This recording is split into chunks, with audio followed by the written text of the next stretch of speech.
All right, breaking overnight, Beijing retaliating as expected against the U.S., ordering to close its consulate in China.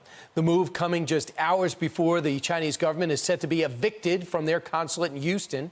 Intel sources telling Fox News that China officials based in the Houston consulate were targeting U.S. energy firms and also perhaps fomenting some of the unrest through social media in U.S. cities. Let's bring in Fox News senior strategic analyst, retired four-star General Jack Keane. General, the significance of this closure, and should we be wondering or worried about the fact they haven't left yet? And we gave them 72 hours, and they're still there.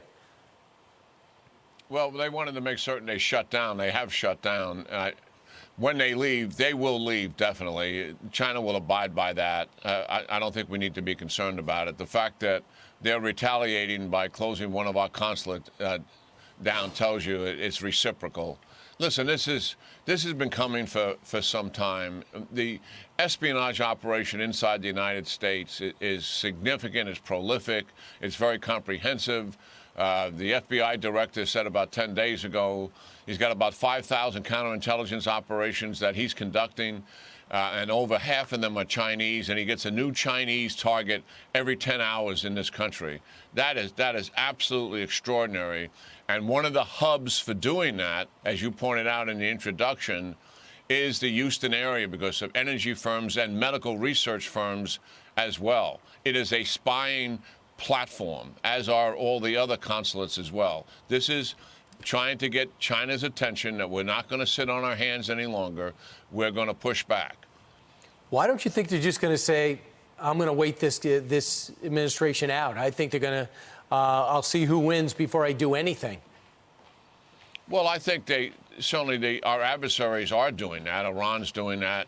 North Korea, that's why there's no negotiations. The Iranians are unwilling to negotiate with President Trump to see if there's going to be another president. So, yeah, that's happening. But at the same time, China is taking advantage of U.S. interests and those of our allies. And given what has happened recently, with their spreading the epidemic into a pandemic and crushing the autonomy of Hong Kong, every country in the world, particularly those in the region, but across the planet, are reassessing their relationship with China. And what I see happening here, the administration has got a whole-of-government comprehensive approach to build a broad coalition with our partners and allies to stitch together a grand strategy to deal with China throughout the rest of the 21st century. We cannot keep going along the way we have been, which is appeasement, looking at them as a competitor only or an opponent, and not recognizing that they really are an adversary. They really are a predator. They really do want to replace the United States as a global power in the world, and they truly want to dominate and control the Asia-Pacific region. Right. And those are their objectives. They're in writing, and President Xi talks about it all the time. Right. Now we've got to use our allies to confront it. For the record, there's a new outbreak in the far west in China. We never get the details of it, but they're not out of the woods in the virus that they started. And you look at Huawei no longer in the UK. You look at I think France is revisiting whether they're going to walk away from Huawei or not. When you see that Australia has reconfigured their entire military strategy against a China threat, you wonder if this is indeed a unique window for Americans to come together. Would you call for a group meeting and a joint statement? Would that really get China's attention?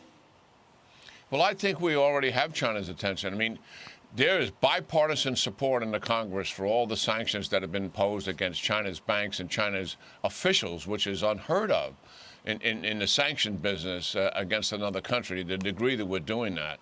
So, yes, China is very much aware, given their presence in this country, of what is taking place in the body politic with the United States, and very much aware that Japan has got a defense buildup going on, that Taiwan does, that Australia, as you mentioned, that Vietnam is reaching out to the United States to partner with them. Yes, there is a shift that's taking place, which is good news. Countries are recognizing we no longer can sit on our hands and deal with this because China's got a very ambitious, aggressive, and malign strategy to dominate and control. We've never had a leader like President Xi since Mao Zedong, and he's put his ambitions on a fast track.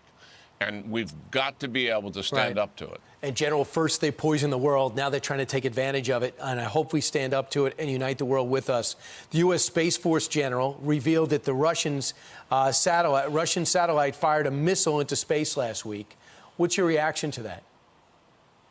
Well, this is a path that the world is heading towards, and it's an unfortunate one. But, you know, space is going to be weaponized. And what we're really talking about here is that everybody has an anti-satellite strategy. Why? Because satellites control intelligence, they control communications, navigation, and all of our weapons telemetry is guided by satellite technology.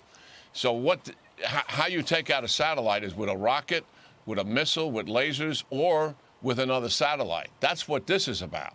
And that's why this is so threatening to everyone. To have that kind of technology is truly weaponizing space, where satellites are firing weapons at other satellites to destroy them. It's inevitable that technology would move in this direction. The only way to deal with something like this, we know how to do that, is you have to have effective deterrence. You have to have effective capabilities to stop that from happening. General, it's always great to talk to you, especially at a time with such consequential things happening between two world superpowers. You have it all in perspective. General Jack Keane, thanks so much. And your Yankees won. So you had a great segment, and the Yankees won. What's better than that?